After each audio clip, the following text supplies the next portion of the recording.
Su sustancia está hecha de evocación, recuerdo, rememoración y de lo que toma del porvenir.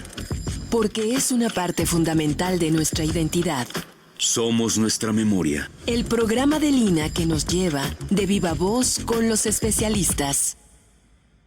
Muy buenos días, esto es Radio INA.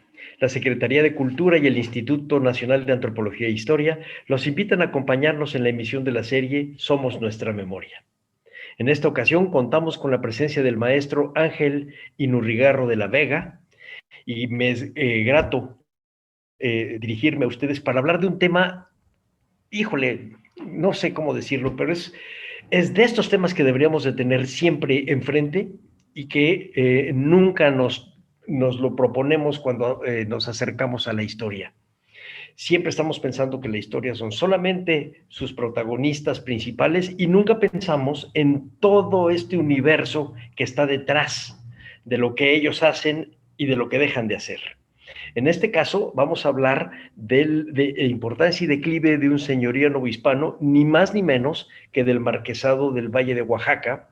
Yo recuerdo que haber visto, maestro Ángel, que tú hiciste tu tesis de maestría sobre este tema. Bienvenido. Muchas gracias, Salvador. Sí, ciertamente hice un trabajo sobre esto, pero fundamentalmente el trabajo estaba orientado a ver qué había sucedido con los señoríos y la parte de este señorío que se conocía como Coyoacán. No es el Coyoacán que conocemos ahora, ¿no? Sino el Coyoacán que ahora representa 4 delegaciones. Ese era el territorio. Y la tesis va en ese sentido. Para poder llegar a lo que quiero mostrar en la tesis, tuve que trabajar un poco para entender qué era esto de un señorío, ¿no? Cómo estaba integrado en la monarquía este tipo de estructura, este tipo de organización.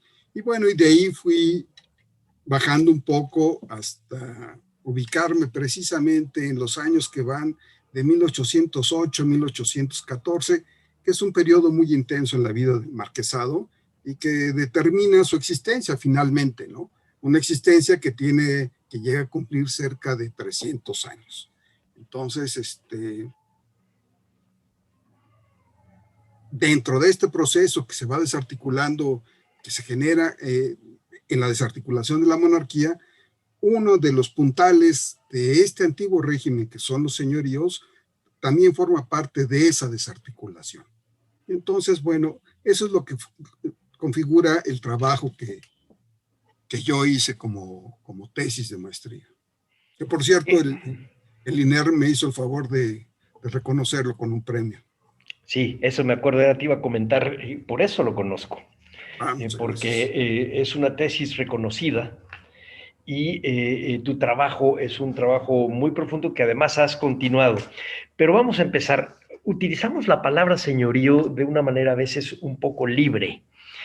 Por eso tartamudeé un poco cuando te estaba presentando, porque el problema también es un problema de concepto y de vocabulario. Lo mismo decimos que son los señoríos prehispánicos, para hablar de algo que se le parece a lo que realmente era un señorío, que es, por ejemplo, del Marquesado del Valle. ¿Qué es un señorío respecto a la ley castellana? ¿Qué es? ¿De qué se trata? Bueno, sí, ciertamente tienes razón cuando se habla de conceptos. Hay que tratar de entender los conceptos en su contexto para poder explicarlos. Me parece que la manera de definir el señorío indígena es un símil a lo que se conocía como señorío en la península, ¿no? Y los señoríos eran finalmente una concesión del poder del rey hacia aquellos hombres que habían hecho favores a la corona. Adquiere relevancia en el proceso que alguna historiografía española ha llamado reconquista, ¿no? Y en ese periodo que pues toma 600, 700 años, el avance no es inmediato ni es pleno, sino van adquiriendo ciertos territorios. La corona de Castilla concede a estos señores, les concede el territorio, les concede unos tributos, unos tributarios, y les concede la posibilidad de que representen al rey para que ejerza la justicia del rey en esos territorios. En tanto que, pues no era costoso llevar hasta donde se iban avanzando este proceso de conquista, pues la organización de la corona, ¿no?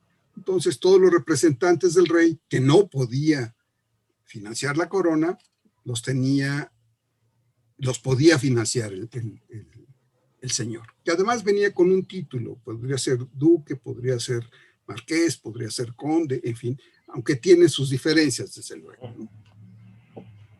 Entonces, bueno, el señorío es esto, es una concesión del rey de su poder. Finalmente, aunque él es el soberano, siempre está, que eso es lo curioso, es una fracción, se va fraccionando el poder del rey, pero con el interés de que se consolide su figura como soberano, ¿no? Entonces, sí, fíjate. Sí, no, lo que estás diciendo está perfecto. Y me haces pensar en una frase de José Luis Martínez en su biografía de Hernán Cortés, en donde me lo estás contando con una gran claridad, pero no estoy seguro que, por ejemplo, gente como Cortés supiera exactamente que ese era la función del señorío y que reforzara al rey, porque José Luis Martínez dice que el problema de Cortés es que él buscaba tener aquí un pequeño poder, quizá desdoblado de cierta mentalidad feudal, mientras el rey lo que estaba haciendo era un estado. Estaba consolidando un estado. Y entonces parte del choque que tendría Cortés con el rey, si no choque, cuando menos no totalmente un amarre, tiene que ver con esta idea de los señoríos en América. Lo que estás contando es muy claro para España, clarísimo. Es así como se va armando la monarquía española. ¿Cómo se traslada para acá? Bueno, evidentemente en este proceso de conquista, entendiendo el concepto de conquista como un periodo más que como un efecto realizado por los peninsulares, ¿no? Porque hay estudios que te cuentan que había 200 indígenas y un español en este pleito, ¿no? Entonces, en este proceso que se conoce como conquista, pues hay dos aspectos fundamentales. Uno que es la conquista por la fuerza y otro que es la conquista a través de la imposición o la adecuación de las instituciones de gobierno castellanas, ¿no? ¿Qué se conocía? Lo que se conoce es lo que se aplica. No es algo nuevo, ¿no? Este es un nuevo mundo. Pues sí, pero finalmente hay que gobernarlo con lo que se conoce. Poco a poco yo creo que sí se van identificando estas formas de gobierno que existían y que se van aprovechando de ellas, ¿no? De los caciques, en fin. Claro. Las familias gobernantes. Se van trasladando, claro, se van trasladando estas instituciones y por eso una de las instituciones que se traslada, aunque en ese momento pareciera ser que hay algunos historiadores que ya mencionan que se trata de diezmar la fuerza de los señores, porque es muy, muy poderosa, ¿no? Aún así, se crea esa figura de señoríos para América, ¿no? Hay algunos, ¿no? Le conceden un señorío, aunque luego se lo quitan a los herederos y a Colón, ¿no? Y algunos otros que también a Pizarro le habían concedido también un señorío, siempre y cuando pues, hubiera vivido más tiempo, ¿no? Es decir, la figura era una figura que se tenía como el reconocimiento que había que dar a aquellos que hacían favores a la corona. Y fue un gran favor para la corona española, ¿no?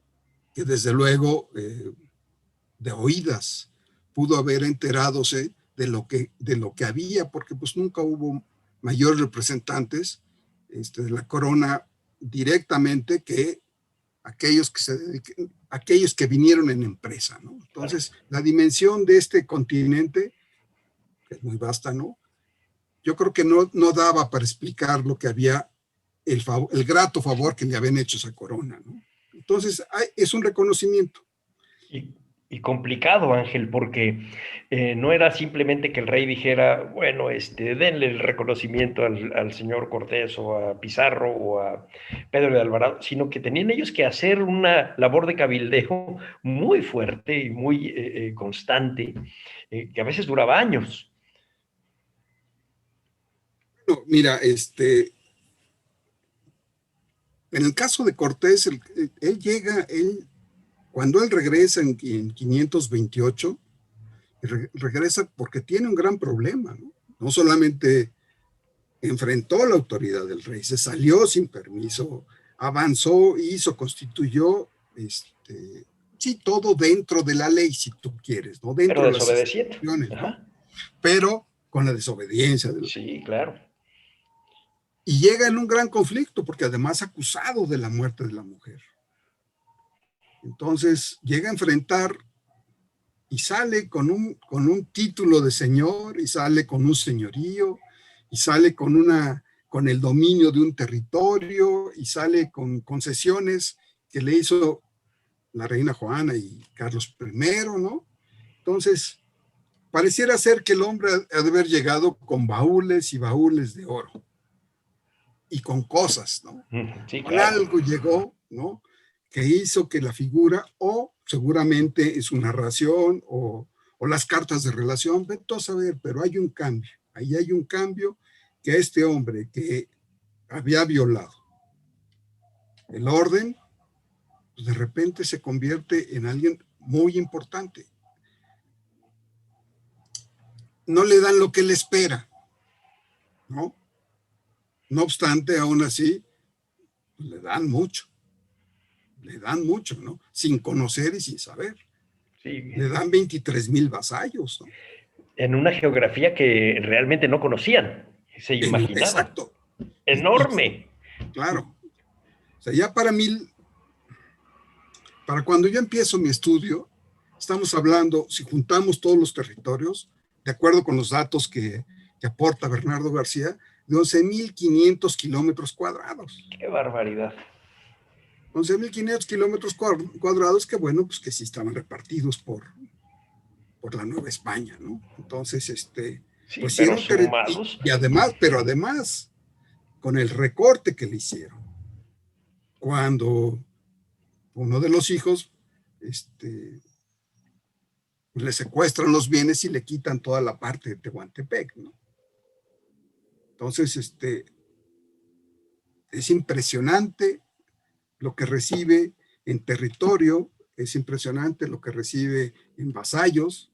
Se calculaban 23,000, pero están ubicados en las zonas mucho más pobladas de la Nueva España. Sí. De Mesoamérica, ¿no? Entonces, Sí, y además, fíjate, ahorita decías tú algo interesante, no es lo que él espera. Eso es cierto, él llega en 28 con alrededor de 300 personas, desobedeciendo, que no se tenía que acercar mientras estuvieran los oidores en la capital, etcétera, y él de todos modos llega con estas 300, lo meten en Texcoco, y se le muere la mitad de la gente de hambre, entre ellas la mamá, Catalina Pizarro. Y el señor de todos modos empuja y sale adelante y vuelve a regresar a España y le escribe al rey todo lo que sea, y es un tipo muy porfiado, pero efectivamente es porfiado porque no tiene lo que él está esperando. Él espera que el rey suelte un poco más. Sí, bueno, él sí tenía una dimensión clara de lo que había encontrado, ¿no? Bueno, porque lo caminó. No solamente lo caminó, la impresión que ha de haber sido encontrarse con Tenochtitlan, ¿no? Con una organización como la que existía, ¿no? Sí. O sea, seguramente, claro, eso impacta, y claro, y cuando llegan a ver un territorio totalmente diferente al que vivían, con otras características, pues es una visión que no alcanza a percibir y que no alcanza a entender pues seguramente el rey, ¿no? Pero este hombre tenía una visión que había adquirido durante su llegada aquí a este nuevo territorio, ¿no? Sí, claro, no llegó a un desierto, llegó a un lugar donde hay un sistema de gobierno con familias poderosas que después se convierten en nobles, con guerreros también reconocidos y gente pulida, como le decían. Todo el problema era, no son cristianos, y entonces hay que cristianizarlos y reorganizarlos. Y Así entonces ahí es. es a donde entra el asunto del señorío. ¿En qué consiste administrar un señorío, Ángel? Bueno, mira, administrar, el rey le concede territorio, ¿no? Que es una de las características. Le concede vasallaje, que es la otra, y le concede la posibilidad de impartir justicia del rey en esos territorios, ¿no? Hasta el mero y mixto imperio, que era hasta sentencia de muerte, ¿no? O sea, se podía juzgar hasta sentenciar a muerte en los territorios del marquesado. El señorío también tenía una característica, como muchos de los señoríos jurisdiccionales. Es una característica de inmunidad, es decir, no podían entrar, en tanto que era un foro de justicia señorial concedido por el rey, no podían entrar los representantes del rey a impartir justicia a esos territorios. ¿Sí? Es decir, no podían entrar a sus territorios ni jueces, es más, ni siquiera secretarios, la audiencia no tenía injerencia sobre eso, aunque la audiencia se volvió posteriormente instancia de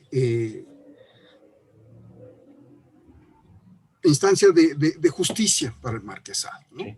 Pero en un primer momento esto era, no podían.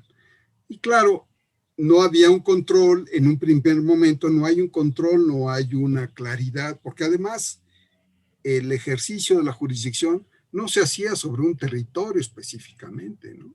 O sea, se ejercía la justicia del rey sobre aquellos vasallos del marqués y del rey, ¿no? Que estaban en la jurisdicción, pero la jurisdicción podría ser la Ciudad de México, ¿no? Que además tenía una delegación, y esa delegación que es la de Milpalta, y así, si te vas así, el último caserío de aquella persona que vivía en Milpalta, hasta ahí llegaba la jurisdicción y hasta ahí podía llegar el territorio.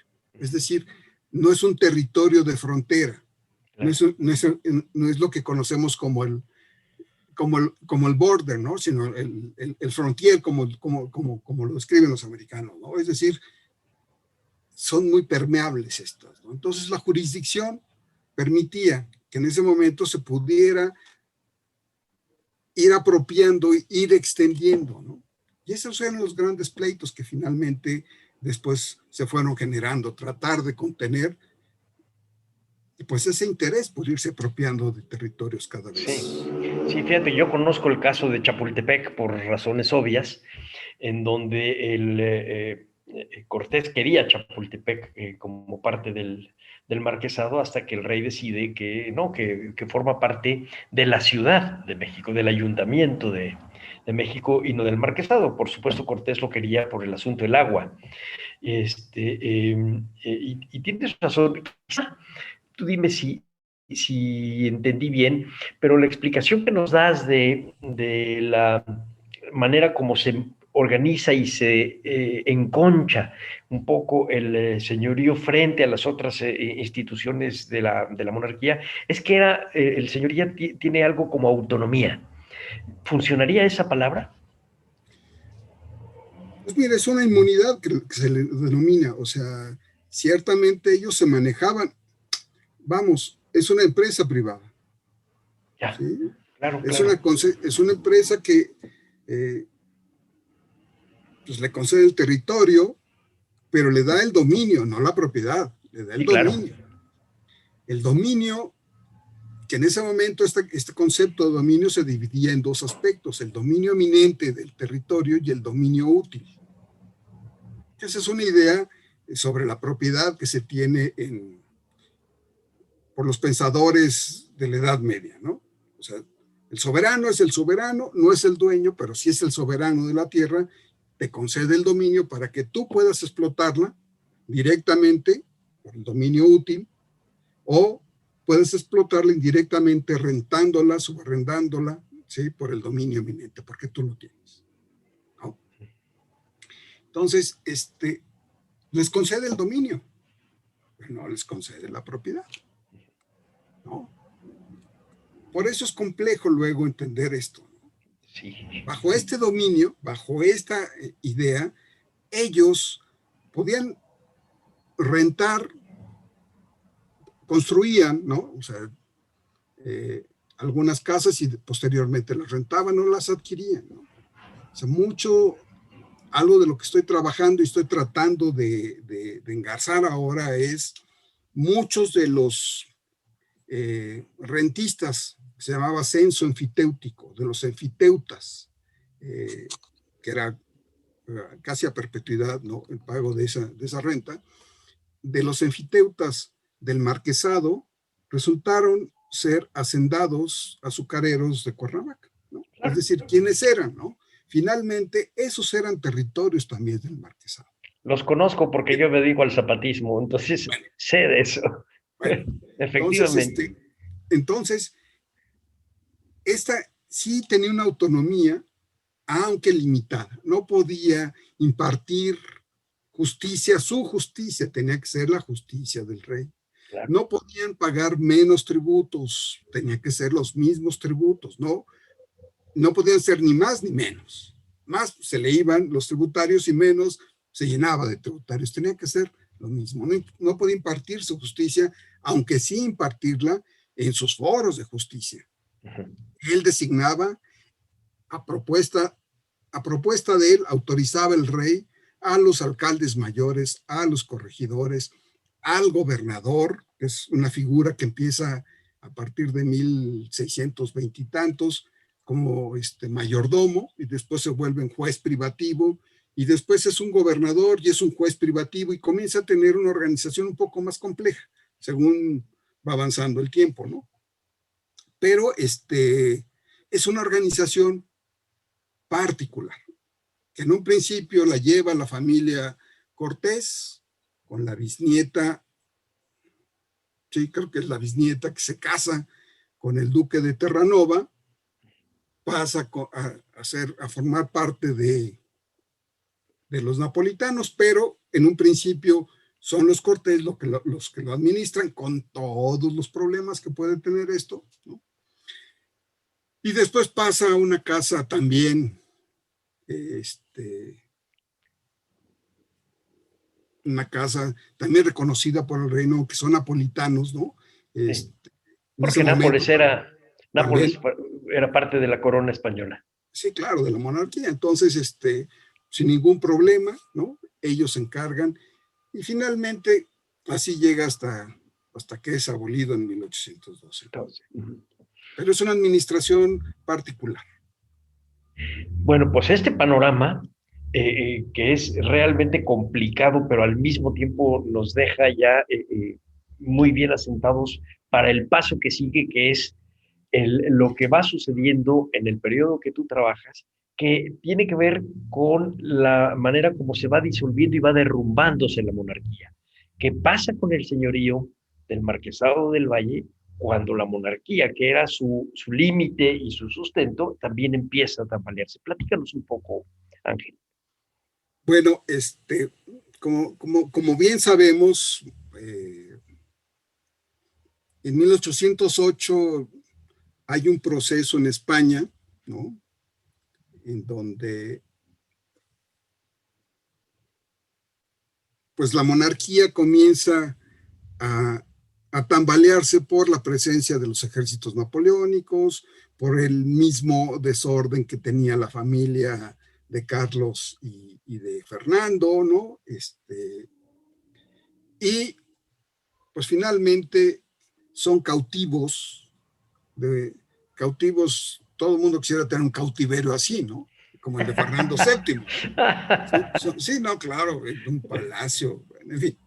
Son cautivos de Napoleón y eso genera que comience a salir por ahí una defensa y comience a generarse una nueva idea de organización de esta monarquía.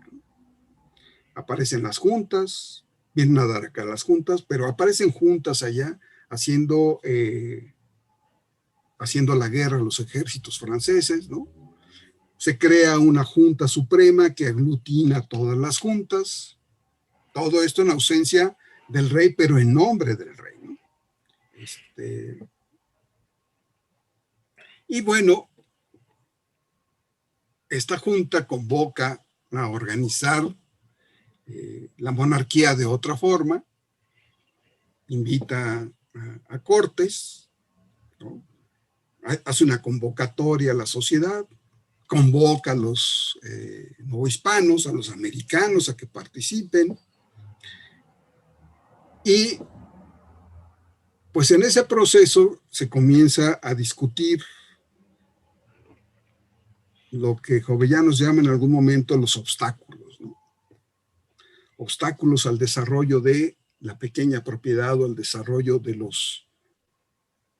del campo de otra forma, ¿no? O sea, la concentración de la tierra no permitía este desarrollo bajo esa idea en ese momento, ¿no?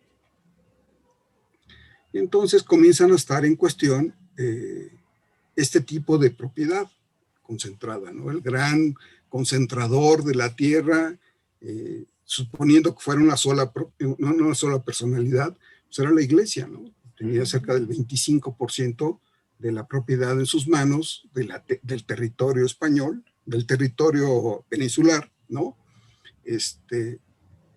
A través de ciertos señoríos. Los señoríos, entre otras cosas, eran de cierta nobleza, eran de órdenes militares, eran señoríos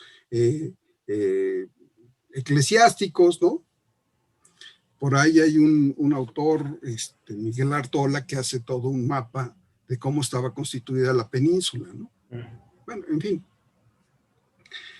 Y comienzan a cuestionarse y a proponerse opciones no solamente en contra de los señoríos, sino opciones de gobierno nuevas, ¿no?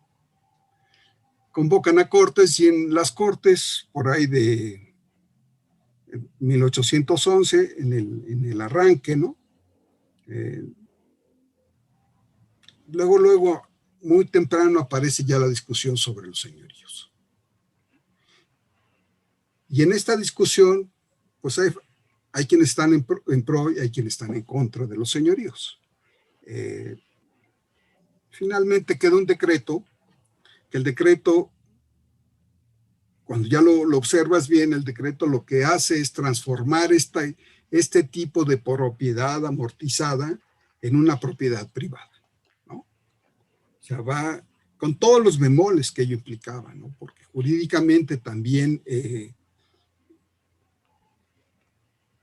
es un mundo impresionante el que tiene que ver con, jurídico, que tiene que ver con el orden señorial. Entonces, este decreto trata de ser simple, no tan simple como los acuerdos de Chamartán, o como la Constitución de Bayona, en donde dice se acaban los fueros señoriales, ¿no? Uh-huh. No es un decreto de 11, 12 puntos por ahí, y uno de ellos convierte esos territorios que están en nombre de los señoríos en propiedad de los señores, y los acuerdos que se tienen entre los señores con los arrendatarios los convierten en acuerdos privados. Es decir, le da un orden totalmente nuevo, ¿no? Bueno, eso es lo que sucede en la península. ¿Qué sucede acá? Bueno, pues acá lo sabemos, ¿no? Acá hay todo un conflicto, ¿no?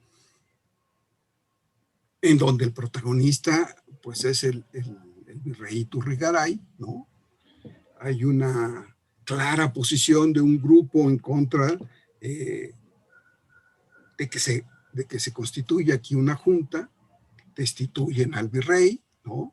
Sí, precisamente uno de los azucareros de la zona del Marquesado, Yermo, Sí, él entre otros, ¿no? entre otros, sí. Él pudo haber sido el instrumento, pero que eso es lo sorprendente y lo interesante de este marquesado, ¿no? Que yo digo que es el crisol en donde se confabula, pues posiblemente ese golpe, ¿no? ¿Por qué? Porque quienes están en el gobierno, en la junta de gobierno del marquesado, son Guillermo Aguirre, ¿no? Son Juan Martiñena, ¿no? Bataller, en fin, Sagarsurrieta, ¿no? Gente que tiene que ver con el golpe, con la destitución y desde luego quien lo instrumenta pues es Yermo, ¿no? Es Yermo. Pero fíjate, coincide además, eso es la parte que yo conozco, por eso te lo decía, coincide con el inicio del eclipse de la figura de Cortés. Es decir, hasta ese momento, Cortés seguía siendo el fundador de la Nueva España, el fundador de los ayuntamientos, etcétera. Cuando la reunión del Ayuntamiento de México que quiere hacer esta junta y le dan este golpe a Iturrigaray, en ese momento también hay un quebranto en la figura del fundador del marquesado, de ese señorío. Y entonces empieza este camino de Hernán Cortés hacia la oscuridad. Un día de estos lo vamos a platicar tú y yo. Pero recuerdo algo, corrígeme porque lo vi hace muchos años. En la Gaceta de México, cuando se pide cooperación a la gente rica de la Nueva España, por supuesto de España, pero en la Gaceta de México está cuánto ponen para liberar del cautiverio al rey, bueno, a los dos, a Carlos IV y a Fernando VII, y no es precisamente el Marqués del Valle el más generoso. No, bueno, no pareciera. No pareciera, pero pues mira, parece ser, de acuerdo con el conde de Toreno, ¿no? Que es de los que aportan una mayor cantidad. Okay. Eso es parte del conflicto que va abonando en la desarticulación y en la caída de lo que es el marquesado, ¿no? Esta gente, estos miembros de la audiencia, oidores, algunos de ellos, fundamentalmente el oidor Aguirre, Guillermo Aguirre, ¿no? Es juez privativo del marquesado. Cuando llega esta solicitud, que le toca a Lizana recuperar eso, a copiar eso, les pide al juez privativo y al gobernador, que es un señor que se llama Manuel Sáenz de Santa María, que hagan un aporte. Y ellos, de entrada, dicen, nosotros no podemos disponer de un dinero que no es nuestro. Y podemos hacerlo de manera personal, pero no podemos disponer de los bienes que son del marqués. Claro, ahí ya hay todo un conflicto previo, ¿no? O sea, lo que sabemos ahora es que lo que están tratando es de desestabilizar a este hombre para finalmente lo que sucede, o sea, cambian y llega alguien, digamos, a modo sus intereses, ¿no? ¿Este hombre es Iturrigaray?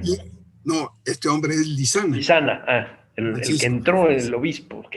El obispo. Con él comienza a tener conflictos, justamente comienza a tener conflictos Aguirre. Y en el marquesado ahí se dan este tipo de conflictos. Hay una cantidad de oficios que se envía uno al otro, incluso hasta el virrey los quiere acusar de faltos de patriotismo, ¿no? Y finalmente, lo que dicen es, bueno, aquí en nuestras arcas tenemos 450,000 pesos.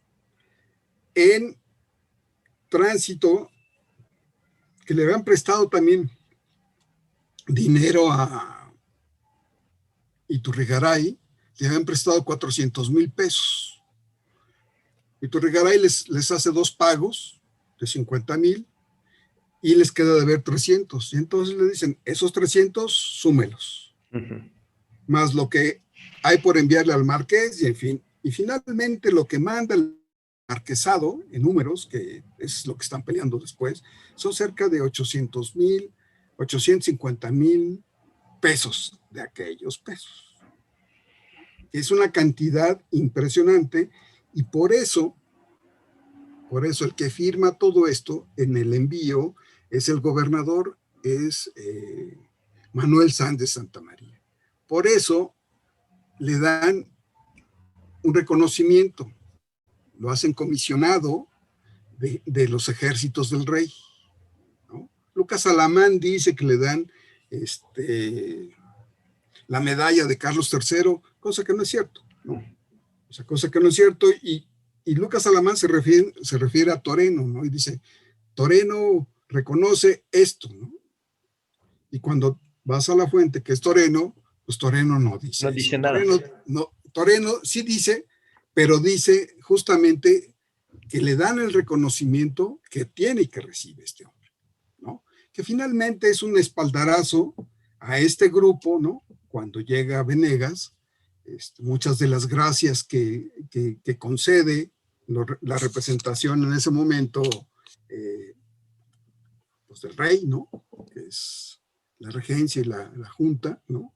Pues se la da curiosamente a este grupo, a miembros de este grupo que destituyen a Iturrigaray, ¿no? Sí, bueno, vamos a hacer un paréntesis, si me permites, maestro, para recordarle a nuestro auditorio que estamos con un tema fundamental, que es la importancia y declive de un señorío novohispano, y si se me permite decir, del señorío novohispano, que es el Marquesado del Valle de Oaxaca. Y ahorita estamos hablando del inicio del ocaso. Estamos entre 1808 y 1810 cuando llega Venegas.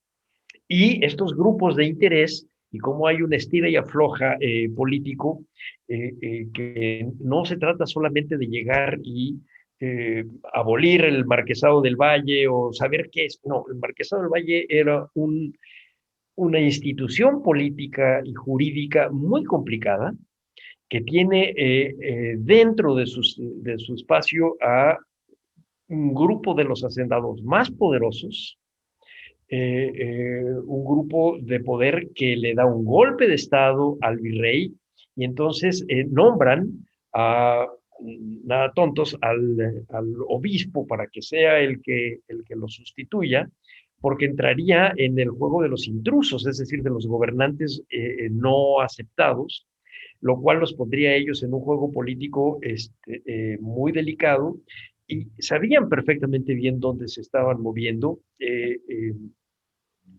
Jugaron con lumbre, hay que decirlo, y empieza eso a abrir una ostra interesante, porque coincide con los cambios jurídicos, que ahorita nos estabas hablando de Jovellanos, el cambio jurídico y la modernización del estatuto del señorío, es decir, de unas manos muertas que se van a tener que convertir en algo mucho más productivo. Está muy interesante, Ángel. Vamos a continuar. Vamos empezando este paso de la llegada de Venegas. ¿Qué va pasando? ¿Cómo va acomodándose el grupo de los que representan más bien al Marquesado del Valle?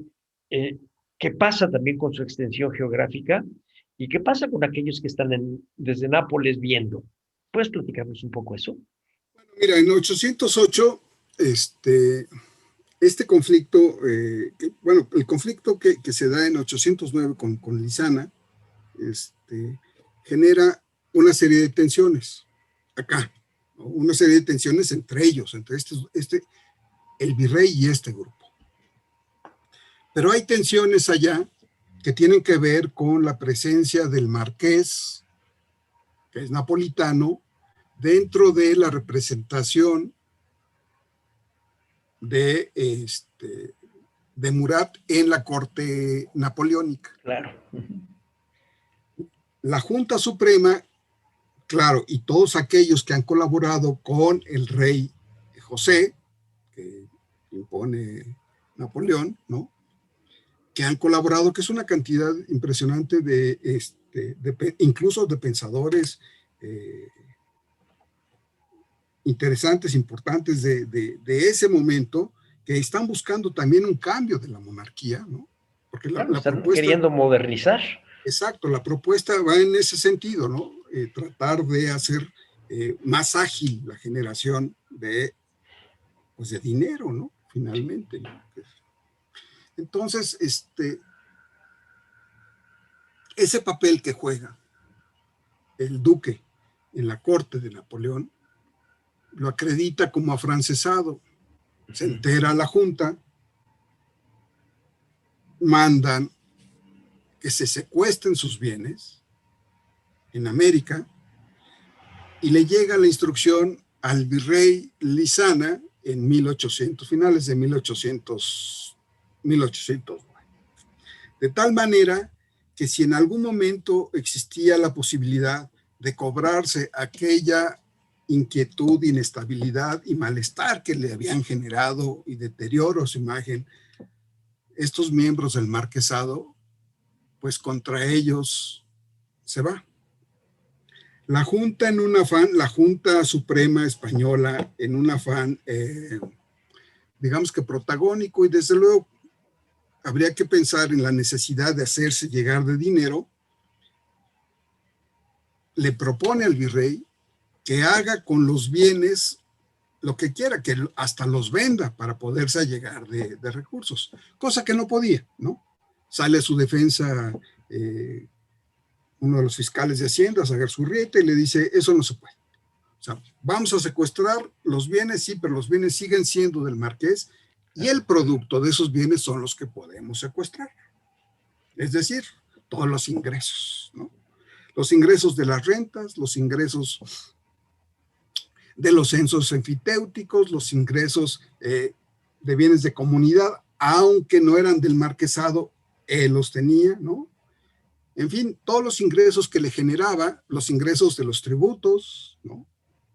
Que esos eran del marqués, y bueno, pues ahora pasan a todos esos ingresos son secuestrados. Procede contra la administración, también quitando a toda la gente del lugar, ¿no? Que era gente que había nombrado el marqués. Finalmente, cuando llega Venegas, que llega con estas gracias, repone a la gente en sus lugares y quita a la administración que había puesto Lizana. La administración de Lizana había hecho números alegres, ¿no? Es decir, todos estos ingresos aportan al marquesado cerca de 100,000 pesos mensuales. De eso nos podemos hacer allegar de ellos, ¿no? Cuando la realidad es que no. O sea, sí había ingresos, pero también había egresos. Entonces, pues eso nunca se ve hasta que finalmente lo tienen en la mano y se dan cuenta que no es tan rico. O sea, lo que hay en cajas es la suma de lo que se va acumulando durante tiempo, durante años. No cada mes le mandaban al marqués, no cada año le mandaban al marqués, ¿no? Sino cada determinado tiempo. Y no era directo al marqués, sino pasaba por la península española, ahí estaba el director general, ¿no? Entonces, en este periodo, es un periodo que me parece que es como de revancha, ¿no? Dice, ahora es la mía, y les pega. Y ahí comienza, en ese momento, ante la ausencia del rey, estas instituciones, en el caso de América, porque en el caso de España es diferente, ¿no? Estas instituciones comienzan a verse afectadas. Y en el caso de América, porque aquí hay funcionarios que trabajan para el marqués, pero en la península están los dueños, y los dueños que se pueden defender, que se saben defender. Cuando se viene el proceso de formación de las Cortes y reglamentación, aparece esta discusión, y esta discusión llega a un decreto, y en este decreto, ¿no?, para instrumentarlo en la península, pues no logra totalmente, porque no tiene los instrumentos para poderse, es como una ley sin reglamento, ¿sí? No se puede aterrizar, no hay quien la instrumente, no se puede verificar, hay muchos espacios vacíos de la legislación, huecos, ¿no? En donde, bueno, hay todo un antecedente que es el siglo XVIII con los Borbones, que pretenden recuperar esos bienes que se habían concedido, esas cesiones que se habían hecho, y hay un promedio de 40, 50 años que les toman hacer los juicios, ¿no? O sea, de ese tipo de ese tipo de orden se llevaban los juicios, es decir, era tardado, era lento, ¿no? Las argumentaciones, los análisis, en fin. Entonces, se frena en la península este proceso, regresa Fernando, vuelve a aparecer nuevamente en 20, se vuelve a frenar, y es hasta 1837 en la península donde los señoríos desaparecen. Pero acá no. Acá entra en un proceso de secuestro, y ahí es donde se debilita el marquesado. ¿Por qué? Porque todos sus ingresos, porque toda su estructura ya no depende, ya no se vuelve privado, depende del gobierno virreinal. Y en ese momento, mientras está secuestrado, depende de Lizana, después depende de Venegas, depende de Calleja, y el que regresa los bienes en 1817 es Ruiz de Apodaca, ¿no? Durante todo este tiempo hay un momento en que a partir de 1811, que aparece el decreto, en lo que llega aquí comienza a funcionar, el decreto se aplica en 1812. Y en 1812 hay una discusión entre los miembros del gobierno señorial con los miembros de la audiencia, ¿no?, del Real Acuerdo. Si procedía o no procedía y en qué condiciones, si eran nombrados ellos por el rey o no eran, o eran empleados del marqués. En fin, finalmente les aplican el decreto y queda abolido el señorío. Y eso sí genera mucho más problemas, porque todos aquellos rentistas poderosos se niegan a pagar la renta, ¿no? Y por supuesto. El ingreso, claro, cuando tú ves lo que aportan en 1808, dices, bueno, es una cantidad impresionante, ¿no? Pero lo que hay en cajas cuando es secuestrado el marquesado en 1810, en enero de 1810, son 53,000 pesos en cajas. Ahí en la caja hay 53,000 pesos, que es un mundo de dinero. Para cuando les regresan los bienes en 1817, 1816, hay 56 pesos en la caja. Le quitaron 3 ceros. Todo se fue abajo, ¿no? Sí, claro. O sea, todas las prestaciones que tenían por su carácter señorial, se las quitan. Todos los tributos también van para afuera. En fin. Pero ahí hay un pequeño detalle que estoy tratando de estructurar en este trabajo que estoy haciendo, ¿no? Que es esta nueva recomendación de convertir los contratos que existían, le hubieran dado la posibilidad de sobrevivencia, hubiera renovado sus contratos. Claro, es difícil que los miembros de esta organización de antiguo régimen pudieran entender este cambio, ¿no? No lo entienden, siguen pensando que solamente a través del ejercicio de la jurisdicción, ¿no?, de que dependan los corregidores y alcaldes mayores del marquesado para que puedan cobrar, les va a permitir mantener los ingresos del marqués, cuando no. O sea, creo que ahí la gran oportunidad que se pudo haber tenido no se logra. Y no se logra porque eran funcionarios, y no se logra porque eran gente de antiguo régimen. no se logra porque no está el dueño, es decir, ¿no? Es decir, durante este periodo, palabras más, palabras menos, se debilita y es donde la abolición no tiene ningún problema para aplicarse en el Marquesado del Valle de Bravo. Y Ángel, ¿no? También contaría que la geografía del Marquesado del Valle es la geografía fuerte de la segunda parte de la Guerra de Independencia. Entonces también había un problema de orden político interno. Es decir, está bien, están los jueces, está la gente que tú nombras, pero tienes una economía de guerra. La zafra dejó de hacerse, los pueblos a veces pagaban, a veces ya no pagaban, a veces estaban apoyando a Iturbide, pero estaban también apoyando a los independentistas. Había un desorden, por decirlo de alguna manera, había otro orden, un orden encimado, que es el orden de una guerra. Entonces, claro, los dueños están lejos. Para ellos, en papel, las cosas siguen siendo lo mismo. Es el marquesado con su jurisdicción, mientras no haya un cambio de ley ya firme y además reglamentado, porque el problema, lo dijiste muy bien, está el decreto, pero no hay cómo instrumentarlo. Pero la otra es la realidad misma. La realidad misma es que lo que antes era pacífico ya no lo es.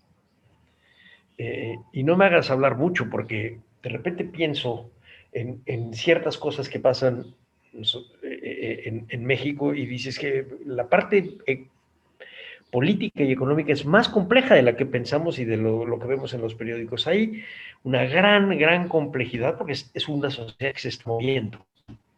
Se está moviendo. Y en ese momento está moviéndose muy fuerte, a diferencia de los 3 siglos anteriores. Tienes muchos órdenes. Te lo platico por lo siguiente. Si nos pasamos a 1886, fíjate hasta dónde. Si nos pasamos a 1886, hay una ley para el uso de tierras de comunidad y de terrenos que se vuelven de la nación, que son esos terrenos de comunidad. Muchos de ellos habían sido del marquesado, pero nunca abolieron la anterior ley, que es la existencia de las comunidades y del mismo marquesado. No, además, entonces existe esta revoltura, digo, yo para hacerte un poco más difícil tu estudio y la manera como lo vas a explicar, cómo este edificio se mueve, porque también se mueve por dentro, no solo sus estructuras jurídicas, sino sus habitantes. Claro, mira, yo creo que es difícil explicarnos, me parece, es difícil. Claro, si lo vemos desde acá con nuestra estructura y con nuestro orden, ¿no? Podríamos explicarlo tranquilamente, ¿no? Sin embargo, hay que explicarlo con el orden que existía y con la estructura que existía en ese momento. Lo que yo veo, por ejemplo, lo que me ha tocado ver es, si hay un movimiento, o sea, no se levantan todos estos pueblos en favor de la independencia, porque no se levantan. No. O sea, los pueblos de Coajimal, la república, el gobernador de las repúblicas, o la república de Coajimalpa, de Tacubaya, de Coyoacán, de San Ángel, la república de indios, Ecatepec, solicita armarse para defender la ciudad de estos que vienen. Sí. Y de estos que vienen son Hidalgo y sus huestes. Sí, y después Morelos, o sea, se sienten asediados. Claro. No obstante, no faltará quien se incorpore, ¿no? No faltará quien en ese marasmo y en esa falta de autoridad y en esa falta o en esa posibilidad y en esa inseguridad que había, ¿no? No falta quien se dedique a delinquir, se dedique a robar, ¿no? Y tampoco se sabe muy bien a bien quiénes con este tipo de delincuencia, con este tipo de robo, iban habituallando a otro tipo de ejércitos, ¿no? Eso no se sabe. Lo que se sabe es que violaban o alteraban el orden. Es un orden que existía y que sí, no se ve, no he visto yo todavía, por ahí de 1800, principios de 1810, hay una sugerencia de un comandante de la Cordada en ir a hacer rondines el camino de Toluca a Coajimalpa, porque por ahí aparecen, en la zona de Coyoacán aparece un grupo de asaltantes, ¿no? Pero previamente no se ve que haya conflicto. Eso no se ve. La documentación no me ha aportado estas cosas, ¿no? Donde puedas decir, sí, aquí había un conflicto y estos no se alcanzan a apreciar. Comienzan a aflorar al momento que pues se desarticula el orden, ¿no? Se pierde este orden, ¿no? Y comienzan a aflorar los conflictos entre los mismos vecinos, comienzan a aflorar los conflictos entre los mismos parientes, ¿no? Comienzan a aparecer las envidias, comienzan a aparecer los celos, ¿no? Que disfrazado de lo que sea, o en este ejercicio de tener la fuerza porque la tengo, ¿no? Pues llegaban y vecinos que estaban, que formaban parte del grupo insurrecto de la zona, ¿no? Llegaban y atacaban su vecindario, ¿no? Sabían con quién y a dónde. En fin, esto se da, cosa que no se ve previamente, ¿no? Previamente pareciera ser que hay todo un orden, ¿no? O sea, sí hay todo un orden que, por fortuna, corregidores y alcaldes mayores resolvían, pareciera ser, ¿no? Eso es hasta lo que yo he visto, ¿no? Independientemente de que los territorios eran frontera con el sur, ¿no? Cuernavaca, que era territorio del marquesado.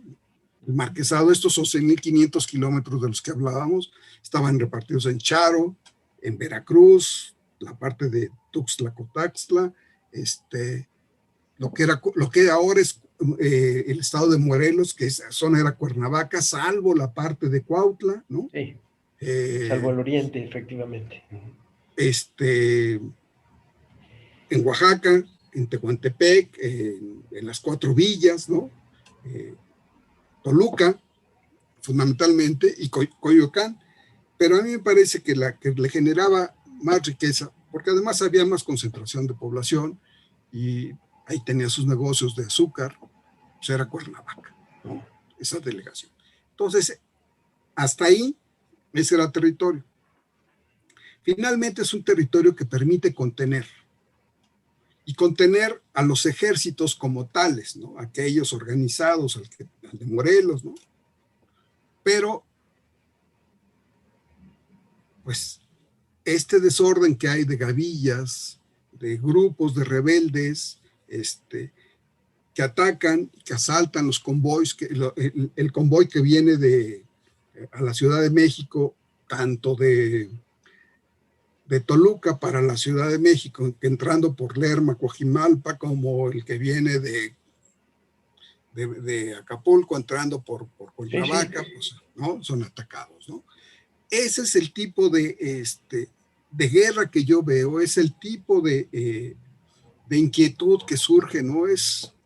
Y desde luego las alteraciones, ¿no? ¿A quién va a impartir la justicia? ¿Qué tipo de justicia? ¿Cómo se imparte? ¿Cómo se aplica, no? Cuando se aplica, Ángel, porque claro.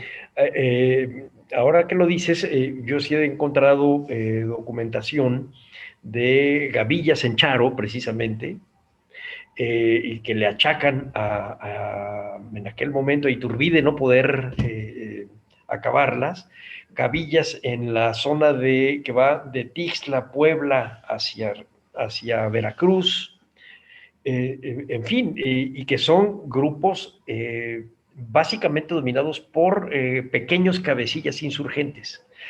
Y otra vez estamos hablando de una economía de guerra que nos permitirá, a lo mejor, eso seguramente tú nos lo comprobarás cuando ya termines tu trabajo, el por qué de 56,000 pasaste a 56 pesos. Es decir, hay algo ahí que está goteando tanto que lo dejó casi seco.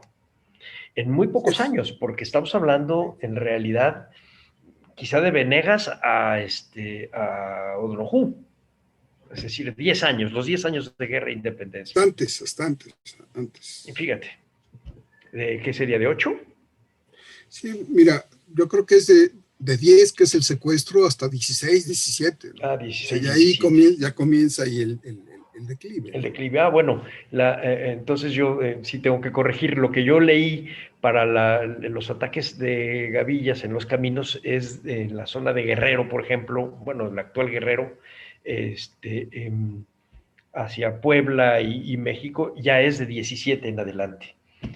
Pero de todos modos debe ser un comportamiento que debería estar derivado. Y por otro lado, en Europa están los Pignatelli con otro tipo de problemas. Ellos saben que tienen esta propiedad, saben que ahí está este asunto, pero ellos viven su vida. Sí, mira, el que le toca todo el problema es a Diego María, ¿no? Diego María, es al que lo acusan de afrancesado, finalmente logra irse a Génova, ¿no? Digo, a Ginebra, y regresa, pero regresa por ahí de 1815, 16. Y ahí es cuando nuevamente comienza a tener comunicación con la gente de acá. El director general, un Mariano Villodas, que era encargado, era el enlace entre la península, Nápoles y América, ¿no? Y el que decidía por quién era el que transportaba el dinero, hacia dónde se iba, cómo se iba, el que le daba las instrucciones y las replicaba a los gobernadores, a los funcionarios de acá, también desaparece durante ese tiempo, hasta que regresan. Y regresan por lo que se ve con todo el desconocimiento de lo que sucedía en América. No conocían, exigen que se les... Para empezar, el reclamo es: no me han mandado el dinero que me deberían de mandar como acostumbraban, ¿no? Pues dicen: oye, está secuestrado desde tal fecha y no podemos mandarte nada. Y entra en un proceso que en ese momento pues ya Napoleón ya no está, ¿no? Ya se está repartiendo la Europa de otra forma, y España ya no forma parte de ese grupo de importantes, ¿no? Y pues los Pignatelli forman parte del reino de las dos Sicilias, y a través de una negociación, nuevamente, los problemas vienen de fuera, no se generan aquí, sino son consecuencia de lo que sucede en otra parte, ¿no? A través del representante, hablan con el representante del rey, le piden al rey que regresen los bienes, y ahí comienza otro calvario, ¿no? Y otro calvario, ¿por qué? Porque pues todos los adeudos, para ese momento, todos los adeudos que tiene la corona con el marquesado, estamos hablando de cerca de 1.200.000 pesos, ¿no? Claro, Fernando no tiene con qué pagar eso, ¿no? Tampoco seguramente lo iba a pagar, pero aunque lo tuviera, pero en el Inter se muere este hombre, Pignatelli, Diego, y aparece el hijo. Y el hijo, con toda esta característica tan propia de los juniors, ¿no? Exige: mándenme y denme, ustedes no están haciendo su trabajo, ustedes son unos ineficientes, ¿no? En fin, y los pone como dados.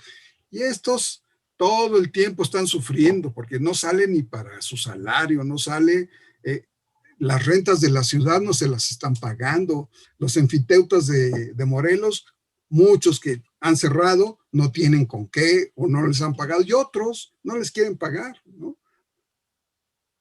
Se arrogan el derecho que da la abolición de los señoríos y dicen, ya no te tenemos que Ya pagar no, nada. ya soy el dueño, exacto. Yo soy el dueño. Los ayuntamientos, por ejemplo, el ayuntamiento de Toluca, les dice, ¿saben qué? No, la plaza,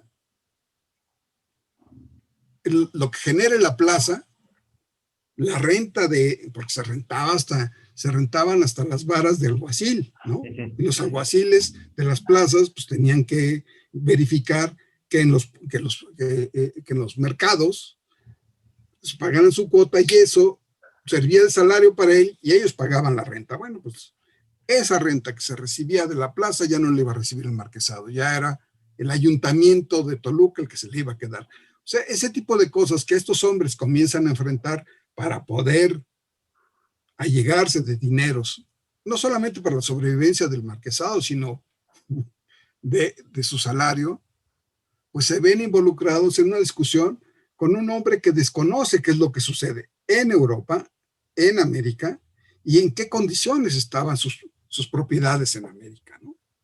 Entonces, pues sí es todo este regreso de los bienes, pues no te demuestra más que, pues hasta a veces te da pena ver cómo estos hombres viven una situación verdaderamente de conflicto generada justamente por la guerra, ¿no? Sí. O sea, justamente por la guerra. Entonces, pero sí también te demuestra que hay todo un desconocimiento de estos de allá. No les importaba, solo estiraban la mano, Ángel. Claro, así es. Y déjame, te voy a pedir que hagamos un saltito y a lo mejor de ahí enlazamos otra vez al periodo de 15 en adelante, 1815-16 en adelante. ¿Qué papel juega Lucas Alamán y a partir de cuándo? Bueno, Lucas Alamán, él se encarga, había dos figuras que manejaban el gobierno del marquesado. Estaba la figura del gobernador y estaba la figura del juez privativo. El gobernador se encargaba de la administración y del gobierno del marquesado y el juez privativo era como el foro era una instancia de apelación. Es decir, si al momento de impartir justicia los tenientes de justicia de los alcaldes mayores o de los corregidores impartían, al momento del fallo no estaban de acuerdo, iban con el corregidor, si no estaban de acuerdo iban con el juez privativo y si no, después de esto iban a la audiencia. Es decir, el juez privativo era instancia de, ¿no? Él se encargaba de todo esto. En ausencia de gobernador, el juez privativo desempeñaba las funciones del gobernador. En ausencia del juez privativo, el gobernador. De tal forma que si el gobernador iba de viaje a verificar Toluca, a verificar Charo, el juez privativo se quedaba en funciones como gobernador y juez privativo. Eso funciona hasta la abolición. Ya no hay juzgados privados, ya no hay juzgados privativos, ya no hay foros de justicia, ya no tiene por qué haber un juez privativo. Y entonces se queda la figura de gobernador, que después deviene en administrador, y ese es el papel que tiene Lucas Alamán. Es el administrador. Yo creo que eso no lo tengo claro, pero yo creo que en el tiempo que Lucas Alamán está en Europa como diputado, le permite conocer gente y esto hace también que le permita tener cercanía, yo creo que con los Pignatelli, de alguna forma, y le toca ser gobernador o administrador de los bienes a partir de 1825, 26, por ahí, 24, no recuerdo, ¿no? Que a él le toca, claro, o sea, siempre hubo problemas en el marquesado, desde que se funda, problemas con Cortés, problemas con la audiencia, con los herederos, con Martín, ¿no? Y posteriormente con los Pignatelli en 1707 le vuelven a secuestrar los bienes porque está en favor de los Austrias en la guerra de sucesión, sí. En lugar de estar con los Borbones, gana a los Borbones, le secuestran los bienes. En 1834, parece ser que es un pequeño conflicto que hay, y también le vuelven, porque parece ser que vuelve a apoyar a los Austrias, y le vuelven a secuestrar, ¿no? En 1810 le secuestran, y con el nuevo gobierno, en este nuevo país, le vuelven a secuestrar los bienes, ¿no? Lo primero que hace la Junta de Gobierno es pedirle un préstamo. Ustedes que tienen mucho dinero, así se suponía que tenían, necesitamos que nos den 18,000 pesos, ¿no? Y hay toda una bronca ahí. Dice unos 18,000 pesos para las arcas del marquesado, pues no debería de ser mucho. Claro, en ese momento es un mundo de dinero, porque cuando tú ves, digamos, lo que nosotros conocemos como estados de cuenta, ¿no? El cargo y el data, pues te das cuenta que ya no tiene esos ingresos, que no junta mensualmente ni 2,000 pesos, ¿no? Claro, paga todos sus, y debe, y en fin. Entonces le toca a Lucas Alamán administrar eso. Le toca a Lucas Alamán también enfrentar el secuestro y abogar por los bienes, porque también lo que querían era apropiarse de los bienes. Habría que ver, yo creo que hay que revisar, habría que trabajar, que eso es lo que, una de las propuestas que por ahí tengo, un interés que quiero desfogar. Hay que revisar el archivo de los notarios, a ver cómo se dieron las cosas. Estos hombres que eran miembros del gobierno del marquesado, ¿qué es lo que adquieren? Que además algunos de ellos eran abogados de cámara o escribanos que son notarios, ¿no? Algunos de ellos que eran notarios, si tienen algunos bienes a su nombre que forman parte del territorio del marquesado, ¿no? Algunas casas, habría que verlo. Pero también me parece que Lucas Alamán entra con ese interés. Y se mantiene la familia Alamán, ¿no? Hasta finales del siglo XIX, ¿no? En la administración de los bienes. El hijo de Lucas Alamán todavía tiene algo que ver con Limantur, en algún asunto ahí, por algunos bienes, pero es decir, era una cantidad impresionante de bienes que había, ¿no?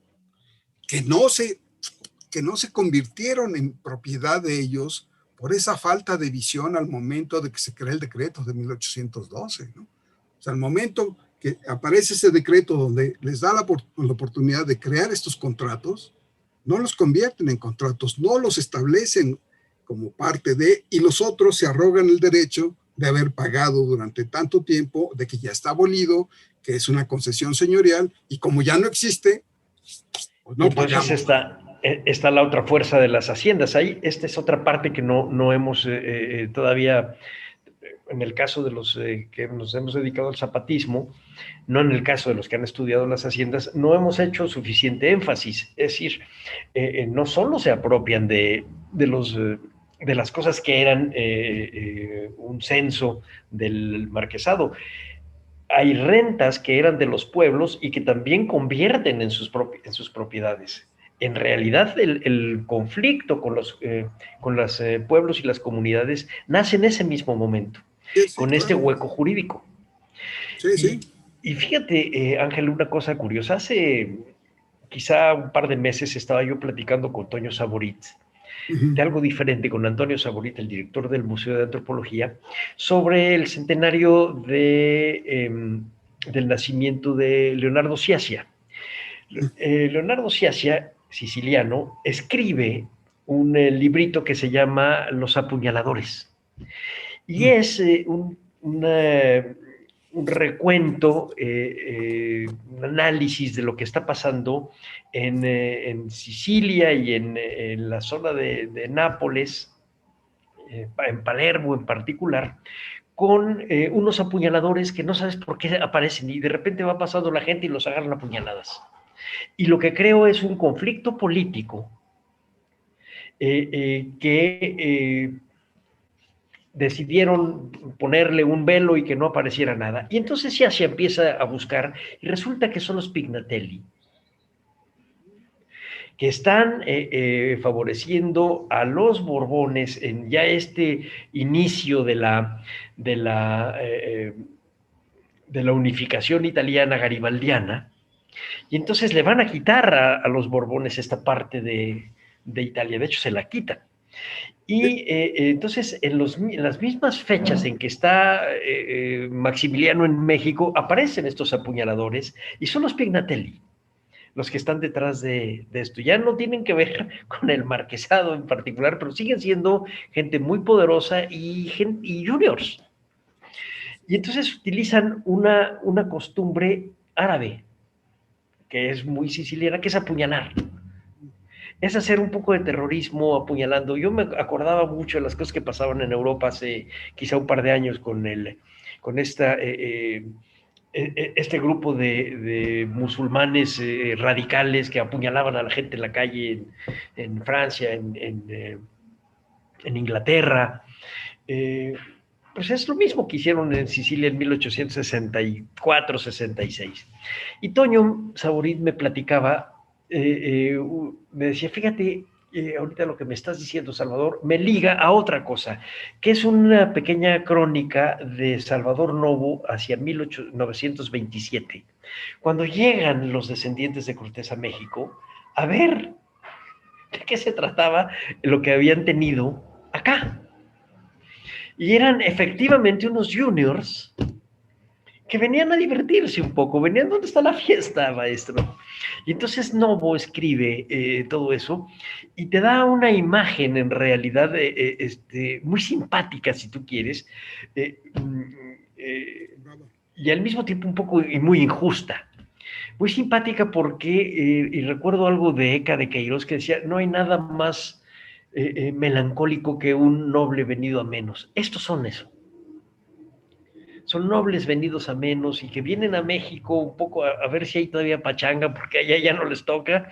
Está el inicio del movimiento fascista y de los movimientos de masas en Italia. Entonces estos vienen pues, a ver dónde está la fiesta y en tiempos de calles a asomarse, donde había quedado lo que alguna vez fue de ellos.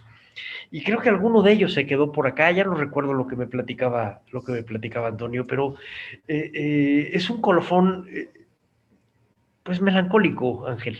Sí, bueno, pero mira, hace poco vino un Pignatelli, ¿no? Ah, claro, en el 19.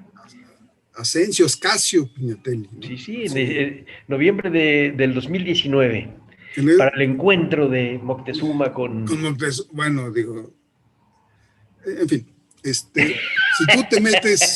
tú te metes a revisar la página de Scasio Pignatelli, pues te vas a dar cuenta, ¿no? O sea, es gente que ha nacido en la riqueza.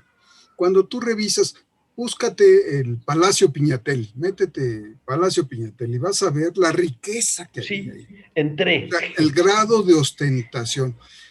Es una familia, el que ha hecho un trabajo, como todas las cosas que hace el doctor Soto, ¿no? Muy concienzudo, ¿no? Muy puntual, ¿no? Él los encuentra hasta el siglo XII. O sea, es una familia que tiene, y la importancia que tienen algunos, ¿cómo se llaman? Papas son también Pignatelli. Ah, mira. Entonces, sí es una familia que tiene una trascendencia muy importante, ¿no? Muy importante. Si tú revisas también el trabajo de Javier Sanchís sobre las familias, ahí también te das cuenta, ¿no? Sí. Claro, son los duques de Terranova, Monteleone, marqueses del Valle de Oaxaca y otros 20 títulos.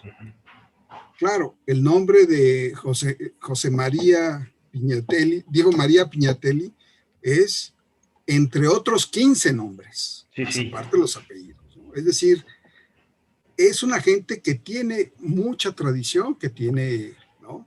Pero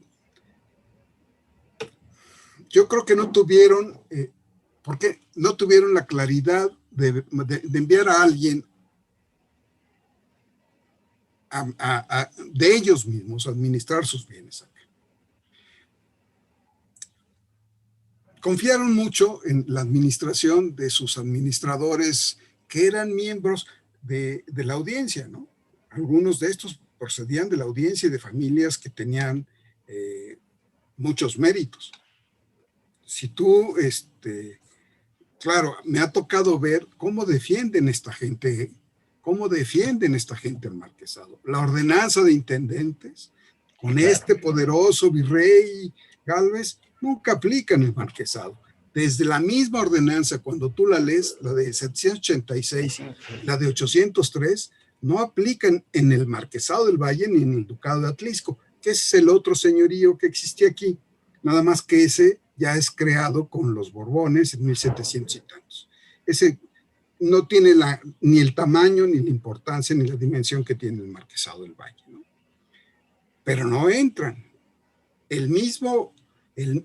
No se aplica la ordenanza de intendentes. Mientras en otro lado hay toda una estructura de intendencias, de subdelegados, aquí seguimos con lo que tenemos. Somos alcaldes, mayores y corregidores. Y entonces regresamos, Ángel, a algo que estábamos platicando hace un rato. Finalmente, son leyes que nunca perdieron vigencia. Y entonces, cuando llegan estos hombres en 1927, aunque haya Constitución de 17 o te vayas a 1785, 86 con las ordenanzas de intendentes, etcétera, no se aplicaba a su señorío. Y entonces ellos, pues yo quiero venir a ver dónde está lo mío, porque nunca me lo han quitado. Me secuestraste productos, pero el señorío ahí está.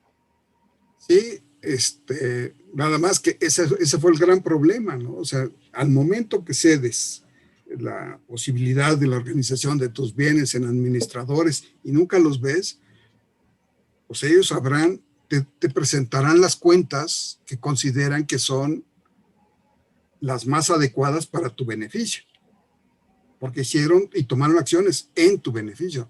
No lo sabes.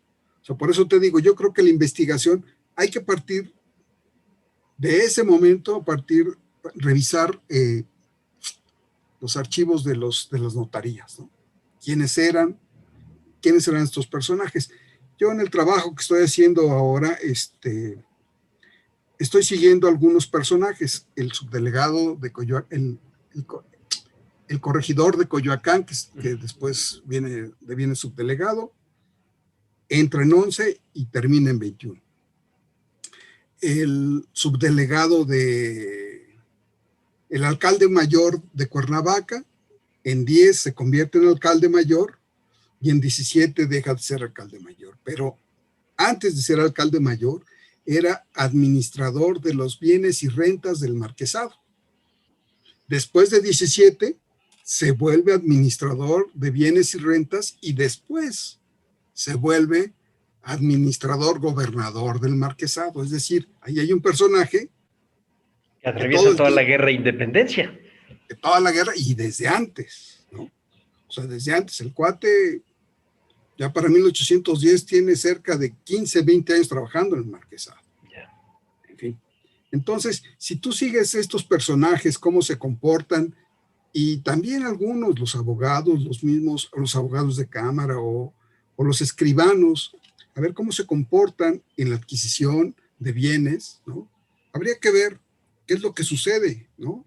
Con todos esos bienes que estos hombres pensaban que existían aquí, ¿no? Pero que no, ya no existían. Ya no, ya se los habían quedado. Sí, y no solo los administradores, los que rentaban. Claro, y gente del gobierno, y en fin, o sea, la realidad es que hay que echarse un buen clavado a eso, porque eso sí, ¿qué es lo que yo te digo? Está insuficientemente estudiado. El que hace una gran labor es Bernardo García Martínez, con este trabajo. Hay algunos trabajillos que se han hecho después, ¿no? Que se han apañado de información y que no han enriquecido mucho, ¿no? Yo me meto a esto y me atrapa, man. O sea, sí, me atrapa. Claro. Ahorita estoy tratando de explicarme cosas, estoy revisando conflictos que hay en las comunidades durante la guerra, quiénes se levantan, cómo se forman las milicias, quiénes las integran, cómo se financian, cómo colaboran con la tropa real, ¿no? qué es lo que está sucediendo en esos territorios, y fundamentalmente los territorios que más movimiento tienen. No aquellos tomados por los insurgentes, que es Veracruz y que es Oaxaca, ¿no? Sino aquellos que siempre están en constante movimiento y ataque constante, que es Toluca, que es Cuernavaca, la zona de hacia el sur. Coyoacán y que es Cuernavaca. Sí. Coyoacán, te estoy hablando, fíjate nada más lo que era Coyoacán, ¿no? O sea, si tú te ubicas en Tlalpan, que era San Agustín de las Cuevas, toda la cordillera sur, que te lleva hasta Coajimalpa, que baja por Tacubaya, que de ahí, claro, ahorita tú puedes bajar hasta División del Norte, que era la orilla del lago, ¿no? Sí. Todo División del Norte. Otra vez hasta Calzada Tlalpan, y hasta Tlalpan y cerrar ahí, el Ajusco, todo eso era Coyoacán. Eso era Coyoacán, nada más. Ese era el corregimiento de Coyoacán. Que son además muchos pueblos y algunas propiedades en censo enfiteútico. Estoy pensando, San Agustín de las Cuevas, Xochimilco, las orillas, Coajimalpa mismo, pues todo el camino, San Ángel, Lerma, el Ajusco, sí, híjole. Coajimalpa. Qué barbaridad. Sí. Con mucha población, con un gran movimiento de producción agrícola, etcétera, que bueno, le daba de comer a la ciudad. Claro, la entrada del poniente, la entrada del sur, la salida hacia Veracruz también era por acá, para salir por Iztapalapa, hacia aquel lado, ¿no? Y el mercado del azúcar del que estabas hablando hace un rato. Claro, ¿no? El camino ese viejo por el Ajusco. Que ese parece ser que luego se recupera con la administración de Lucas Alamán, ¿no? Ya. Ahí ha trabajado mucho Miguel Soto. Entonces, ese valdría la pena, pero sí sí te invita a revisar un poco más de lo que era esto, ¿no? O sea, si cuando tú ves este abandono a igual y no es un abandono, cuando no le das la importancia que puede tener esta institución, sea un señorío o sea una propiedad, ¿no? Eran tributarios todos los indios de Coyoacán, de Cuernavaca, eran tributarios del Marqués. Es otra característica, es otra condición. Son jueces que impone el Marqués, son corregidores y alcaldes mayores que ponía el Marqués. No son subdelegados. Son subdelegados hasta que es secuestrado y hasta que queda abolido. Y dependen del gobierno regional, pero antes son gente que trabaja para el marquesado. Son representantes del rey, pero nombrados por el Marqués. Entonces eso te da una visión totalmente diferente, ¿no? De qué era lo que sucedía, o sea, qué debería de suceder aquí. Y los efectos, Ángel. Estoy pensando, por ejemplo, en algo mucho más cercano a lo que yo he trabajado, que tiene que ver con la guerra de reforma y el conflicto entre el Valle de Cuernavaca y el Valle de Cuautla, que los hace totalmente distintos. Y cuando fundas el estado de Morelos en 1869, resulta que estás juntando el agua con el aceite. Claro, porque hay una parte, por ahí tengo con datos que saqué de Bernardo, hice unos planos, ¿no? Unos mapas, ¿no? Y también habría que revisar el trabajo de Dorothy Tang, ¿no? Ajá. Pero está la entrada que es como un puño, ¿no? Cuautla, todo esto es Cuernavaca y todo es, y la parte de Cuautla, ¿no? Sí. Y esa parte es una parte que sí está en manos del gobierno virreinal. Todo lo demás son tributarios, es gobierno señorial. Entonces, eso debe de pesar de alguna forma, eso debe de contribuir de alguna forma. Y tratar de verlo como algo generalizado. Luego, creo que ahí hay un pequeño olvido, ¿no? Te voy a decir en qué contribuye. En la manera como estás concibiendo tu organización política interna. En eso. Quizá no en otras cosas más grandes, pero en eso, en la manera como un pueblo está acostumbrado a organizarse y a tener interlocución política con otros. Ahí es a donde está la cosa. Y eso es lo que hace distinto a los de Cuautla de los de Cuernavaca. así es, ¿no? Es decir, en una idea de la política interna, de cómo hablas con quién. Claro, sí, sí, y además, mira, yo no he detectado, puede que haya juicios y conflictos, sí, pero todos a través de juicios, pero enfrentamientos o levantamientos no hay. Y los que hay, en el caso de Cuernavaca, en el 1 de noviembre de 1810, es promovido, y ni siquiera por los indios se suman, pero es promovido, ¿no? Por criollos, ¿no? Criollos, Por claro. este grupo de gente, ¿no? Pues por los curas, bueno. Exacto, ¿no? ¿De dónde era cura Matamoros? Sí. Y pega directamente hacia Cuautla. Y después, una generación o generación y medio después, lo mismo, hay un grupo que está apoyando a los liberales de Juárez y los otros no. O sea, cuando llega Maximiliano a Cuernavaca no tiene problemas, pero si hubiera querido irse a vivir a Cuautla hubiera tenido todos los problemas del mundo. Claro, claro, o sea, y volvemos otra vez a lo mismo, es decir, ¿quién era su referente, no? ¿Cómo era su referente, no? ¿Dónde está? Eso que luego muchas veces no nos queda muy claro en estas transiciones, son las transiciones largas. Claro. O sea, no hay una transición inmediata. O sea, nadie podría suponer o asumir que a los 2 años que Iturbide está en el poder, ya este es otro mundo, este es otro país, está ahí. No, perdóname, ¿no? Y todo lo que había allá atrás, pues bueno, nunca fue. ¿Te acuerdas del texto de O'Gorman de la supervivencia política novohispana? Te dice, bueno, en realidad la Nueva España termina quizá hasta la República restaurada. Quizá, ¿no?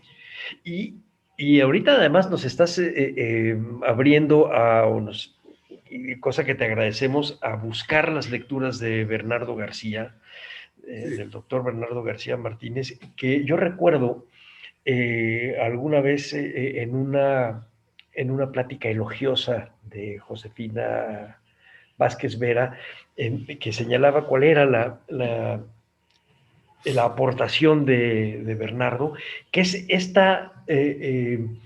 este entrecruce con la idea de la geografía, es decir, siempre tenía presente el asunto del espacio geográfico, que hemos perdido mucho, siempre estamos pensando en las mentalidades, sí, pero la geografía tiene su peso y hay que buscar esos textos, hay que recordarle al público que nos metamos tantito a la biblioteca y nos metamos a las bibliotecas virtuales y busquemos a Bernardo García Martínez del Colegio de México, que nos va a dar mucha idea. Dorothy Tank, por supuesto, busquemos luego a Miguel Soto en esta etapa nueva. Y tus trabajos, Ángel, ¿qué nos puedes recomendar de que tú hayas escrito para esto? Bueno, mira, la realidad es que todavía no escribo más que la tesis, y estoy haciendo una tesis de doctoral. Sí tengo mucho interés en hacer varias cosas, pero todavía no. Y cuando haya... Apúrate. Queremos leerte. Mira, sí, eso estoy tratando, eso estoy tratando. Yo espero que cuando termine este año pueda aparecer ya algo. Pero no, la realidad es que mi obsesión es terminar algo y empezar algo y terminarlo, ¿no? Y no dedicarle, porque si no... Picas por muchos lados y Mira, yo te digo una cosa, yo ya no estoy en busca de un currículum, y menos un currículum académico. Bueno, están los jóvenes, que vengan, que impulsen, que aprovechen y que hagan, ¿no? Estoy tratando de hacer las cosas medianamente bien, de lo que yo puedo hacer. Y sí, posteriormente me da para sacar algunos artículos con mucho gusto. Hay muchas cosas de la temática que hemos tocado, estarían por tocarse y que son interesantísimas, ¿no? O sea, cuando tú hablas del secuestro de los bienes, dices, ¿qué es eso? Y cuando ves el dinero que había ahí y los bienes, y y la gente que está involucrada, entonces da para mucho hacer un Pues trabajo. mira, eso para los que se dedican a esa parte, pero yo te puedo decir que moviéndome en los márgenes de lo que tú estás trabajando y que ahorita a lo mejor no lo señalaste como importante, pero a mí y seguramente a algunos otros nos interesaría saber qué es este punto intermedio, pero muy importante, que es el paso del Cortés, fundador de la Nueva España, al Cortés villano, que tiene que ver con el secuestro de bienes. O sea, coincide cuando menos en el tiempo, porque coincide también en el concepto de lo que es el conquistador y el dueño del señorío con el fundador del ayuntamiento, cosa que se olvidó. Y la otra, para los que estudiamos al zapatismo, la génesis del conflicto real entre las haciendas y los pueblos, que no nace de la administración del marquesado, sino de los enfiteutas. Exacto, exacto, exacto. ¿Por qué? Entonces, Porque, fíjate, nos estás dando en el marco exterior de tu interés, a nosotros nos estás abriendo muchas cosas para curiosear y acercarnos a tu tesis. pues qué bueno, y ahí está, la tesis la pueden consultar en Tesionam, ¿no? A través de mi nombre, Ángel Inurrigarro, y no vas a encontrarte muchos Inurrigarro, solamente. No.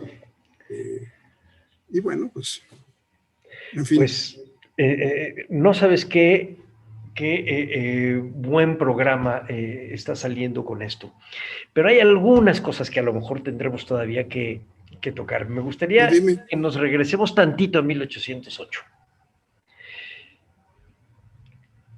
¿Cómo sienten, cómo les llega a los administradores del marquesado la noticia del cautiverio del rey? Que dijiste además muy claro, se trata de, no son prisioneros, son cautivos, y ahí hay un estatuto jurídico que lo hace totalmente distinto. Pero ¿cómo lo reciben ellos? ¿Qué es lo que piensan que va a pasar? ¿Hay alguna nota? ¿Tienes alguna cartas, alguna cosa que nos pudieras tú revelar, anécdotas sobre eso? Bueno, lo que hay fundamentalmente y lo que se trata en las juntas de gobierno que se tienen es cómo aportar, cómo ayudar a liberar del cautiverio, ¿no? al rey, ya sea a través de aportaciones económicas para financiar a los ejércitos, pero no hay ningún otro comentario sobre eso, ¿no? O sea, no lo he apreciado. Lo que sí veo es que creo que ellos se dan cuenta, evidentemente es gente que finalmente es protagonista de ese momento, gente que tiene información, que le llega información, que está enterada, que tiene contactos, ¿no? Entonces... Pero que son afrancesados, Ángel. O sea, ahí es a donde está un poco la cosa. Lo que quiero que me platiques es un poco de... Vamos a cambiar el estatuto político y nos vamos a meter al hola. O sea, platícame un poco cómo está pasando eso. ¿Cómo? Pero, no, estos no son afrancesados, ¿eh? Estos son monárquicos, son los de acá. Los de acá. ¿Y los de allá? Los de allá no son afrancesados tampoco. Solamente no. Diego María. Pues sí, pero porque le tocó en suerte. O sea, sí, pero el cuate tampoco, ¿no? Está bien. Le toca en suerte, ¿no? O sea, no pareciera ser, digo, puede que nunca estuviera en favor de los Borbones, eso sí, pero que haya sido napoleónico, lo dudo un poco, porque pues si no hubiera salido huyendo a Ginebra. Déjame poner un poco en contexto a nuestro auditorio. Cuando se habla de afrancesado en este momento en donde Napoleón invade España, es que son gente proclive a Napoleón y no proclive a la monarquía absoluta de los Borbones. Entonces, cuando se empieza a acusar de afrancesado a alguien, es que decirle que es pronapoleónico. De hecho, en algunos de los documentos de los primeros insurgentes, de la gente que está cerca a Hidalgo y a Allende, hablan de los afrancesados como parte de sus enemigos. Claro, claro, desde luego, evidentemente estos se les relaciona con el gobierno aquel que iba a entregar la monarquía a los franceses, ¿no? Que eso era lo que alegaban acá, ¿te acuerdas? Claro. Ángel decía, no, es que nos puede invadir el ejército napoleónico y los afrancesados son los que lo van a apoyar. Pero Claro, una entelequia. sí, pero finalmente el malestar es contra el mal gobierno, ¿no? Es sí, decir, claro, contra estos, ¿no? Contra estos que nos van a entregar, ¿no? Sí, por supuesto. Y que bueno, pues seguramente se sabe. Mira, se sabía quiénes eran, era un mundo pequeño, ¿no? Donde, pues, yo creo que la información corría en todos los sentidos, ¿no? Entonces, pues era gente que seguramente sí te puedo decir que no podían estar en favor de Napoleón, porque ya desde los acuerdos de Chamartán y con el gobierno de José, ya estos son abolicionistas, ¿no? O sea, quieren desaparecer todos los fueros. ¿Por qué desaparecer un fuero del que pueden disfrutar? ¿Por qué estar en favor de un fuero del que pueden disfrutar, ¿no? O sea, posiblemente después se presentaría la coyuntura para poder hacer negocios. Y en ese momento, mira, tal era la concepción de funcionamiento del marquesado, que una de las propuestas que hace el nuevo gobernador, que es Manuel Sáenz de Santa María, que hasta 1808 llega al cargo, pero desde 1806-05 ya está hablando con el marqués, ¿no? Le hace una propuesta de un negocio de la venta de grana cochinilla. Dice, me están ofreciendo, ¿y por qué no comercializamos nosotros eso? ¿No? Este hombre trae una visión que es un poco diferente, ¿no? O sea, los otros veían... Tiran la mano. Claro, y además, no solamente disfrutaban de los privilegios del señorío, sí, de los ingresos que les daban las concesiones señoriales, de los tributos, claro. Y en la medida en que más era el ingreso, seguramente más era la comisión, ¿no? Más la posibilidad, pero hacer negocios ahí, el que yo veo que sí tiene un interés diferente es este hombre Sáenz de Santa María, que sí lo que pretende es comenzar a comercializar otro tipo de productos, irse saliendo de esa lógica señorial, ir convirtiendo esto en yo creo que darle mucho impulso al azúcar y darle mucho impulso a este tipo de negocios, que eran otros los que salían ahí, ¿no? Al negocio, Ángel. Exacto, porque un poco la idea del señorío es, como lo habíamos platicado al principio de esta entrevista, es un poco feudal. Estás hablando de la tierra y de la renta. De la renta, sí. Exacto. No eres el dueño, pero eres el que tiene la renta de lo que ya está. Y no, está haciendo un poco más, vamos a promover, a ver qué es lo que tenemos, sácalo, véndelo, hazlo. Es decir, ganemos de otra manera. Pero por eso te digo, yo creo que estos no querían que se alteraran los beneficios que les daba el fuero señorial, ¿no? Independientemente de que tuvieran su fuero como miembros de la audiencia, ¿no? Sí. Porque además les daba estatus, ¿no? O sea, era un estatus ser funcionario del marquesado, ¿no? O sea, abonaba en el currículum, ¿no?